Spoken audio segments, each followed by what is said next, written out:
어떤 목사님들은 이 방송 시스템에 아주 민감하신 분들이 있어요. 저는 둔감해서 참 다행인 줄 아시기 바랍니다. 참 둔감해요. 안 되면 내가 목소리 높이면 되지 뭐 그런 스타일이에요. 아 이거 안 되는데 큰일 났네. 뭐야 이거. 괜히 성도들한테 짜증 부리고 그런 스타일은 아닌 것 같아요. 그렇지 않아도 박지성 장로님이랑 잘 아시는 방송기계를 만드시는 잘 아시는 분이 있느냐 서로 물어보면서 이야기를 나눈 지가 며칠 안 됐습니다. 계속이 말썽이네요. 제가 볼 때는 우리 교회의 규모에 비해서 저 장비 시스템이 너무 하급이에요. 제가 볼 때는 전문가는 아니지만 나름대로 그래도 오래 목회하면서 방송 시스템을 많이 접해본 사람으로서 많이 하급입니다.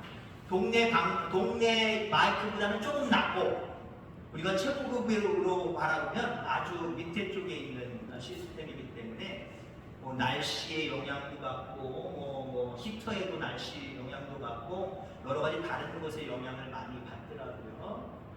그런 부분이 좀 있는데 저처럼 좀 무신경하시길 바랍니다. 예민하게 반응하면 은혜 떨어져요. 그러려니 그럴 수도 있고 우리 목사님 목소리 커서 좋다 하고 들으시면 오늘도 큰 은혜가 될 줄 분명히 믿습니다. 여러분 삶의 자세가 분명하게 있어야 됩니다. 물론 모든 사람은 나는 삶의 자세 잘 모르겠네, 내가 어떤 자세로 사는지 모르겠네 라고 이야기하는지 모르지만 누구든지 삶을 살아가는 자세들이 다 있어요. 자, 특별히 운동선수들 그들은요 자세가 대단히 중요해요. 그래서 기본기를 익히는 것에 가장 많은 시간을 투자하지요. 내가 육상 선수가 돼야지 바로 달리기 시합 나가는 게 아니에요. 그 육상 선수가 되기 위해서 기초 체력을 쌓고 그 다음에 뭐 스타트하고 달리는데 모양을 어떤 모양으로 해야 되느냐 이렇게 달릴 수는 없잖아요. 기본기가 있단 말이에요. 그 기본기가 충실해야 돼요. 완벽해야 돼요. 그 완벽하다라고 하는 것은요 쉽게 이루어지는 것이 아니라 오랜 세월 동안 이루어지는 거예요. 물론 우리 운동선수가 아니기 때문에 어떤 그런 기본 자세, 운동선수로서의 기본 자세를 쌓을 필요는 없어요. 근데 우리는 그리스도의 좋은 군사들입니다. 아멘? 그냥 군사가 되나요? 훈련 과정이 있어서 군사가 되는 거예요.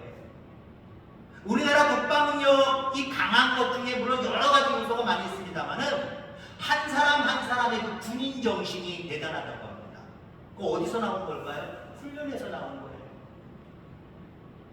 다른 나라의 부대원들이 한국에 와서 전화 가서 훈련을 같이 받습니다. 혀를 내둘래요. 와, 우리가 훨씬 난 줄 알았더니 야 이런 훈련을 다 행한단 말이야? 이걸 다 소화한단 말이야? 우린 못해! 나 죽었어! 하고 떨어져 나갔대요. 그 정도로 우리나라의 군사가 되기 위해서는요 별것 아닌 것 같지만 엄청난 훈련을 쌓습니다. 우리 그리스도의 군사된, 그리스도의 자녀된 우리들에게도요 삶을 살아가는 태도가 분명히 있어야 됩니다. 그 태도는 상황이 어떠하든지 똑같아야 돼요. 동일해야 돼요. 요럴 땐 요런 자세, 저럴 땐 저런 자세가 안 돼요. 이럴 때도 이런 자세, 저럴 때도 이런 자세, 자세를 그대로 유지해야 된다는 거죠. 요셉의 이야기를 계속하고 있습니다. 요셉이 감옥에 갇혀서 술 맡은 간원장의 꿈을 잘 해석하고 그 꿈대로 술 맡은 간원장이 나가서 복직을 했습니다. 그로부터 2년이 지났어요. 2년 동안 성경은 침묵하고 있습니다. 아무 얘기를 하지 않고 있어요. 그래서 요셉이 그 고난의 시간, 감옥에 있는 그 시간에 어떤 삶의 자세를 가지고 2년을 버텼는지 알 수가 없어요. 자, 그런데 오늘 바로가 꿈을 꾸고, 바로 아닌 꿈을 꾸고 그 꿈이 뭔지도 모르는데 뒤숭숭해. 근데 술 맡은 간원장 얘기를 들어보니까 자기가 감옥에 있을 때 꿈을 잘 해석하는, 꿈을 잘 알아내는 그 녀석이 있다는 거예요. 요셉이 있다는 거예요. 요셉을 불러서 왕 앞에 갑니다. 왕 앞에 이제 선 요셉을 향하여서 바로 왕이 이렇게 이야기합니다. 내가 한 꿈을 꾸었으나 그것을 해석하는 자가 없더니 들은즉 너는 꿈을 들으면 능히 푼다 하더라. 맞니? 라고 질문을 합니다. 자, 그러면 여러분들, 요셉 억울하게 지금 감옥살이 2년을 넘게 했단 말이에요. 어떤 대답이 나와야 될까요? 예, 제가 술 맡은 관원장 꿈 잘 해석해서 아마 왕이 저를 부른 것 같은데 맞습니다. 저는 꿈을 잘 해석합니다. 근데 이 꿈 잘 해석해서 해드리면 왕이시여, 나 억울하게 지금 감옥 생활하고 있어요. 나 좀 풀어주세요. 저 같으면 이렇게 나왔을 것 같아요. 여러분들 같으면 어떻게 나오겠습니까? 억울하게 지금 누명 쓰고 감옥 생활을 2년 동안 넘게 하고 있는데 왕 앞에 섰는데 왕이 자기를 알아보는 거예요. 너 꿈 잘 해석한다며, 꿈을 잘 푼다며, 한번 내 꿈이 무엇인지 그리고 어떤 의미가 있는지 네가 풀어봐. 내가 얘기 다 들었어. 얘기 다 들었대요. 술 맡은 관원장 이야기가 생각이 나는 겁니다. 아, 드디어 나한테 지혜가 왔구나. 예, 맞지요. 내가 꿈을 잘 해석하지요. 술 맡은 관원장 꿈도 내가 해석한 건데요. 그러니 왕의 꿈도 내가 알아내고 해석해 드릴 테니까 나 좀 살려주세요. 왕이잖아요. 말 한마디면 다 되는 거잖아요. 보통 인간이라고 하면, 보통 세상의 모습 속에 살아가면서 지혜를 엿보는 태도로 살아간다고 한다면 이런 결과물이 나올 겁니다. 근데 요셉의 대답을 보세요. 15절 말씀해 보니까, 저는 16절 말씀, 내가 아니라 하나님께서 바로에게 평안한 대답을 하시리이다. 내가 아니라 누가요? 하나님이 왕의 꿈을 알아내고 해석할 겁니다. 내가 아니에요. 내가 아니에요. 술 맡은 관원장의 꿈을 해석한 것도 내가 아니에요. 하나님이에요. 지금 왕의 꿈이 무엇인지 모르고 저거로 해석하라고 그랬는데 능히 나한테 능력이 있다고 말씀하시는데 난 아니에요. 내 뒤에 있는 하나님이세요. 지금 하나님을 이야기하고 있다. 그러니까 술 맡은 관원장이 복직을 하고 요셉을 잊어버리고 2년의 세월을 보냈지만, 그래서 2년 동안 요셉이 어떤 삶의 자세를 가지고 살아왔는지는 모르지만 오늘 바로왕 앞에서 대답하는 그 모습을 통해서 우리는 그가 2년여 동안 어떻게 살아왔는지를 쉽게 유추할 수 있습니다. 요셉은 하나님께만 고정된 눈을 가지고 있었고 하나님을 바라보았습니다. 이게 여러분들의 태도이기를 주 이름으로 축원합니다. 하나님께 고정된 시선을 가지고 하나님만 바라보는 태도, 이게 그리스도인의 태도이어야 돼요.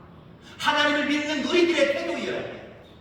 세상 사람들은 어떤 목적을 바라보고 이룰 것들만 바라보고 정신없이 죄든 선이든 가릴 것 없이 그렇게 살아가고 있지만, 지혜가 있으면 여차 좋다, 이 기회에 내가 한번 뭔가를 누려보자 라고 하는 삶의 태도를 가지지만, 우리는 요셉처럼 하나님께만 고정하고 하나님만 바라보는 삶의 태도를 가지고 살아가는 저와 여러분들 되기를 주의 이름으로 축원합니다. 바로와 대화하면서 하나님을 증거하고 있고 하나님만 지금 강조하고 있어요. 자기 자신은 드러내지 않고 있어요.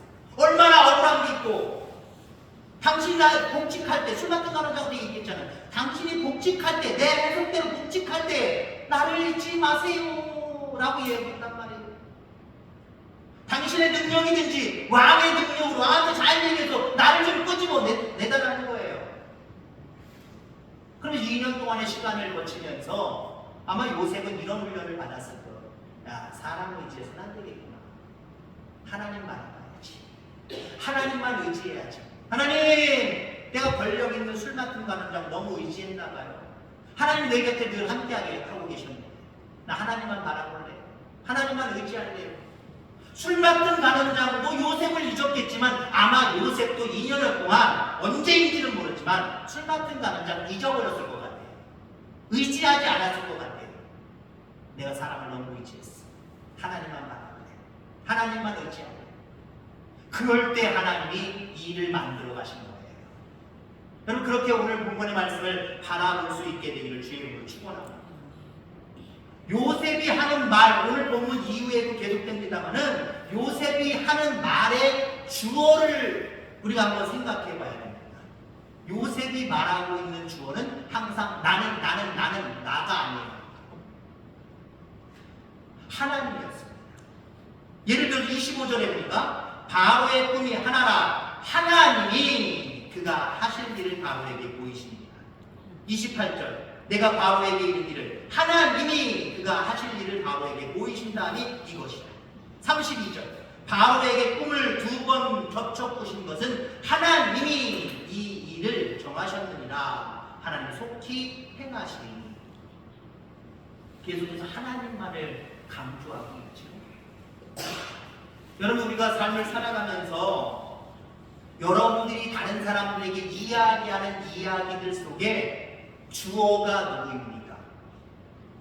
보통 세상 사람들은 나는, 우리는, 우리 집은, 우리 남편은, 나는 보통 요 안에 있어요. 근데 요 세 번 내가 없어요. 내가 없어요.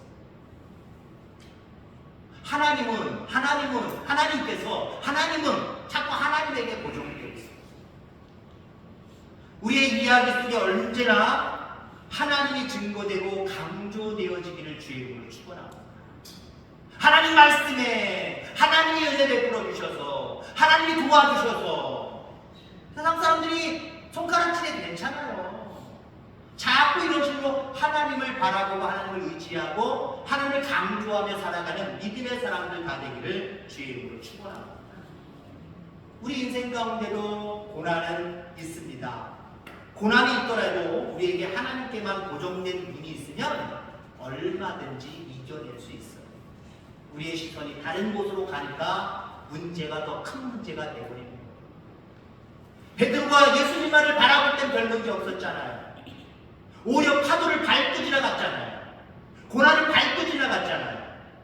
그런데 그 시선이 예수님에게서 문제를 바라보는 순간, 다른 곳을 바라보는 순간 문제 속에 빠져버려요. 그리고 그리스도인들은 문제 속에 빠지는 사람들이 아니라 문제를 밟고 일어서는 사람이고 밟고 앞으로 전진하는 사람입니다. 그러면 그 문제를 누가 밟아요? 누가 그 문제를 밟고 앞으로 전진합니까? 하나님께만 고정되어 있고 하나님께만 영광을 올려드리며 하나님만을 바라보는 사람들이 그와 같이 된다라고 하는 거예요. 이런 믿음의 사람들 다 되어지기를 주의 이름으로 축원합니다. 요셉이 감옥 속에서도 그 고통스러운 상황 속에서도 이길 수 있는 비결이 무엇이었을까요? 성경은 기록되지 않고 있지만 하나님께만 고정하고 하나님께만 영광 올려드리고자 하는 그 믿음의 자세가 요셉에게 있었기 때문에 하나님이 그 모든 문제를 해결하신 줄 기억하기를 주의 이름으로 축원합니다. 고난 가운데 우리 그리스도인들은 썩지 않을 뿐만 아니라 능력 가운데 설 수 있다라고 하는 거예요. 그래서 날마다 하나님께 고정하고 하나님만 바라보고 오늘 제목의 말씀처럼 하나님만 드높일 수 있는, 하나님께만 영광 올려드릴 수 있는 우리 모든 성도님들 다 되어지기를 주의 이름으로 축원합니다. 우리의 상황이 결코 웃을 수 없을 것 같고 복잡하고 답답하고 또 어렵고 그래서 화나고 짜증날 때가 있을 줄 압니다. 그런데 그런 일들이 언제 벌어지나요? 내 앞에 너무 어려운 일이 있어, 고달픈 일이 있어, 너무 상황이 답답해, 웃을 수가 없어, 이런 일들 때문에 나 짜증나, 신경질나, 살다 간다. 이런 일들이 언제 벌어지느냐? 하나님께 고정된 눈이 사라질 때, 하나님께 고정된 눈이 다른 곳을 바라볼 때 이와 같이 답답하고 힘들고 난처하고 웃을 수 없는 일들이 벌어집니다. 가령 예를 들자면 여기가 이제 낭떠러지, 저 뒤에 벽까지. 군대 가면 외주를 만들어 놓고 외주를 따로 요렇게 타고 앞으로 전진하게 되어 있어요. 물론 줄이 한 줄만 있는 게 아니라 위에 하나 줄이 있어서 안전하게 여기를 연결했지요. 여차하면 훈련받다 죽을 수는 없잖아요. 안전띠를 한 겁니다. 한마디로. 근데 여러분 보세요. 그거 하면은요, 저기 목표 지점, 여기는 낭떠러지지만 내가 발을 디딜 수 있고 다 도착한 그 지점을 바라보면서 딱 잡으니 엎드린 자세예요. 엎드린 자세에서 남자분들은 알겠지만 뒷다리 하나를 이렇게 줄에다 얽히는 거예요. 그리고 다 전진하는 거예요. 보여드릴 수도 없고 나가서 보여드릴까요? 그러는 거예요. 근데요, 어떤 아이들은요 뒤집어져요. 이렇게 전진을 해야 되는데 뒤집어져요. 어떻게 해요? 그냥 와 있나? 그냥 못 오는 아이들이 있어요. 그럼 또 잡아당기는 줄이 있어요. 그럼 잡아당겨져요. 물론 훈련 과정이니까 그렇지만은 누가 뒤집어지느냐? 저 안전하게 내 두 발을 다 내밀 수 있는 목표 지점 거기만 바라보고 잡아당기는 자세가 흐트러지지 않아요. 그대로 있어요. 조금씩 균형 잡으면서 앞으로 전진하면 되는 거예요. 근데 아이고 무서워. 이렇게 다른 데를 밑을 쳐다보는 순간부터 균형을 잃어버리기 시작을 합니다. 옛날에 우리 국민학교 다닐 때그 시골에 운동회 때 꼭 달리기가 있잖아요. 1등 안에는 공채를 주고 2등 안에는 뭐 주고 3등 안에는 뭐 주고 이런 식으로 주잖아요. 그때 다 뒤에서 그게 참 좋았단 말이에요. 우리 선배 1년 선배 중에 달리기를 참 잘하는 만수라는 사람이 있었습니다. 진짜 이름이에요. 김만수인지 이만수인지 잘 모르겠는데 만수라는 사람이 있었어요. 하필 만수인지 모르겠어요. 그 형은 습관이 있어요. 옛날에 다 그랬지만 콧질질이었습니다. 콧질질. 맨날 여기 노랗게 묻어있고 허옇게 묻어있는 사람이었어요. 그래서 또 하나 특징이 있습니다. 심심하면 바지 올리는 거예요. 바지 올리는 거예요. 이게 습관이 되는 형이에요. 달리기 정말 잘했어요. 누구랑 경기를 해도 1등하는 그런 형이었어요. 근데 그 한 명 달리기를 하는데 한 번 6명, 7명, 8명 달리기를 하죠. 그때는 학생 수가 많았으니까 지금처럼 30명이 하는 게 아니라 7, 8, 10명씩 했단 말이에요. 1등 할 줄 알았어요. 거의 꼴등했어요. 왜 그런지 아십니까? 그 이유가요. 막 돌다가 1등 하는데 달리기 하면서 또 지도락까지 가요. 그럼 팍 넘어져 버렸어요. 여러분 자세 중요하다니까요. 우리 그리스도인의 자세는 우리의 두 발을 편히 디딜 수 있는 영원한 생명의 나라를 바라보고 그 나라의 주인이신 주님만 바라보고 우리의 삶을 하나둘씩 살아가면 되는 거예요. 그럼 문제 속에서 뒤집어지고 나 답답해, 나 어려워, 나 살기 어렵게 됐어 이런 얘기가 안 나와요. 고난이 있어도 그 고난 위를 우리는 유유하게 지나갈 수 있는 거예요. 늘 하나님께만 고정된 신앙의 자세를 가질 수 있는 저와 여러분들 다 되기를 주의 이름으로 축원합니다. 고난 중에 여러분들 한번 웃어볼 수 있는 신앙의 여유가 있기를 주의 이름으로 축원합니다. 고난 중에 있는 사람들은 어떻습니까? 웃음이 안 나와요. 인상 찌푸리잖아요. 때로 어떤 사람들은 고난 중에 있어서 때로는 목회자가 우리 교회 아니에요. 목회자가 심판을 간다는 거예요. 그러면 때로는 집안에 들어가서 바라볼 때도 있지만 먼 절체에서 저를 볼 때가 있어요. 근데요, 그분은 저를 제가 못 봤다고 생각을 하지만 인상 딱 찌푸려지면서 나 힘들고 고난스러운 일이 있는데 저 목사는 뭐예요? 하면서 짜증 딱 내는 그런 티가 딱 보여요. 집안에 들어가도 집사님 좋았어요 하고 하면 아유 어서오세요 목사님 웃어주면 얼마나 좋아요. 고난에 들려서 고난 때문에 목사님도 귀찮은 거예요. 기도도 안 해줘서 기도도 열심히 안 해줘서 내가 이 고난 받았다고 괜히 핑계대면서 목사가 미운 거예요. 괜히 왜 왔어요 하는 식으로 얼굴 표정이 변해 있는 성도들도 있어요. 그리스도인들은요 고난 속에 파묻히지 않는 사람들 아니에요. 이 세상이 고난의 연속인데 우리 그리스도인들도 고난 속에 빠질 수 있어요. 근데 고난 속에서도 늘 웃을 수 있을 정도는 아니겠지만 그래도 한 번 웃어 보일 수 있는 여러 번 웃어 보일 수 있는 그런 여유가 있는 사람들이 그리스도인입니다. 어떤 고난이 있을지라도 그 고난 뒤에 있을 고난 앞에 있을 하나님이 주실 귀한 은혜를 생각해 볼 수 있기를 바랍니다. 하나님이 보이고 하나님이 주실 평강의 은혜를 모든 고난을 극복하고 누릴 수 있는 것들을 바라볼 수 있으면 지금 아직 고난은 다 지나가지 않았지만 우리는 웃을 수 있는 거예요. 행복할 수 있는 거예요. 근데 시선이 거기에 가 있지 않습니다. 나 어떻게 하면 좋아? 큰일 났어. 어떻게 하면 좋아? 여기에 그냥 안주해 버리니까 웃을 수도 없는 거예요. 누구를 봐도 웃을 수가 없는 거예요. 괴로움은 있지만 고난은 있지만 늘 웃을 수 있는 저와 여러분들 되길 바랍니다. 누가 웃을 수 있어요? 신앙의 자세가 된 사람. 하나님께만 고정되어 있고 하나님만을 드높이며 하나님을 의지하며 살아가는 사람들만이 고난 속에서도 웃을 수 있다라고 하는 겁니다. 여러분, 예수님이 십자가 앞에서 인상 쓰셨을까요?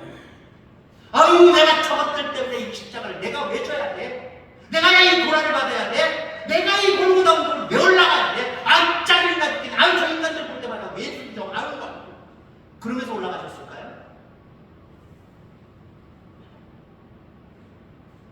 오히려 저들이 짓는 죄를 저들이 알지 못한다고 용서의 눈으로 바라보시고 사랑의 눈으로 바라보시고 관용의 눈으로 바라보시면서 웃으셨던 그 예수님을 한번 묵상해 볼 수 있기를 바랍니다. 예수님은 고난받을 이유가 전혀 없으심에도 불구하고 고난의 길을 선택하셨고 고난의 길을 걸어가시면서도 짜증을 한번 내시지 않았어요. 여러분들이 당하는 고난은 어떤 고난일까요? 물론 우리의 고난 중에는 이유 없이 당하는 고난도 있지만 많은 경우 우리가 잘못 선택해서 잘못 살아서 실수해서 실패해서 그래서 얻어진 것들 아닙니까? 예수님은 그게 아니라니까요. 그냥 우리 때문에 십자가의 고난을 받으신 거예요. 우리 때문에 십자가의 고난 앞에서도 우리를 향한 찡그린 얼굴 보여주시지 않으셨어요. 우리는 고난 앞에서 어떤 삶의 자세를, 어떤 고난이 아니더라도 인생을 살아가는 모든 여정 속에서 어떤 자세를 가지고 살아가기를 원하십니까? 아니, 여러분들 어떤 자세로 지금껏 살아오셨고 어떤 자세로 또 삶을 살아가시겠습니까? 늘 하나님만을 바라보는 저와 여러분들 다 되기를 주의 이름으로 축원합니다. 오직 하나님을 바라보고 끝까지 미소를 잃지 않는 우리 그리스도인들 되길 바랍니다. 제가 지난번에 그런 말씀드린 적이 있을 거예요.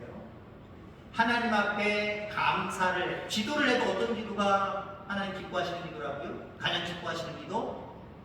중보기도가 있어요. 나를 위한 기도보다는 님을 위한, 남들을 위한, 이웃들을 위한, 지체들을 위한 기도를 하나님 기뻐하십니다. 감사 속에서도 어떤 감사를 하나님이 기뻐하신다고요? 네? 미리 감사, 미리 감사. 자, 제가 뭘 얘기하려고 여기까지 나왔는지 잠깐 또 갑자기 까먹겠습니다만은, 여러분들 어떤 사람을 하나님 기뻐하시는지 또 아십니까? 고난 속에서도 어떤 환경 속에서도 미리 웃는 사람을 하나님 기뻐하세요. 남을 위한 기도, 미리 감사, 미리 기쁨, 미리 웃음. 우리가 웃음이 언제 납니까? 모든 어려운 과정들을 극복하고 이겨내고 열매 앞에 섰을 때 그때 우리는 기뻐하는 거잖아요. 그때 기뻐하는 건 누구나 다 기뻐할 수 있어요. 하나님 문제 해결해 주셨다, 나를 도와주셨다, 그 자리에서 기뻐하는 건 누구든지 할 수 있단 말이에요. 근데 하나님이 기뻐하시는 기쁨의 자세, 기쁨의 모습은 언제의 모습이냐? 우리가 고난을 시작할 때 중간에 그때도 웃을 수 있는 그 믿음의 여유가 있는 신앙의 자세가 바로 잡혀 있는 그 사람을 바라보실 때 하나님 기뻐하시는 거예요. 고통의 과정이 짧아지는 거예요. 하나님 금방 또 옮겨주시는 거예요.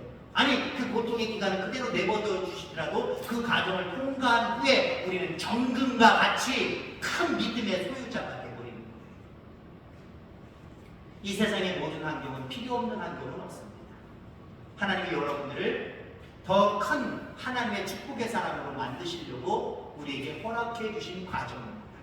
이 과정 속에서 우리는 어떠한 자세를 가지고 삶을 살아가느냐, 어떠한 자세를 가지고 그 문제를 바라보느냐, 그 일들을 바라보느냐, 이게 중요합니다. 하나님께만 눈을 고정하시고요. 하나님만 바라보며 또 하나님만을 늘 드러낼 수 있는, 강조할 수 있는 그런 신앙의 자세로 살아가는 우리 귀한 성도님들 다 되어지기를 주의 이름으로 축원합니다. 기도하겠습니다. 하나님 아버지, 감사합니다.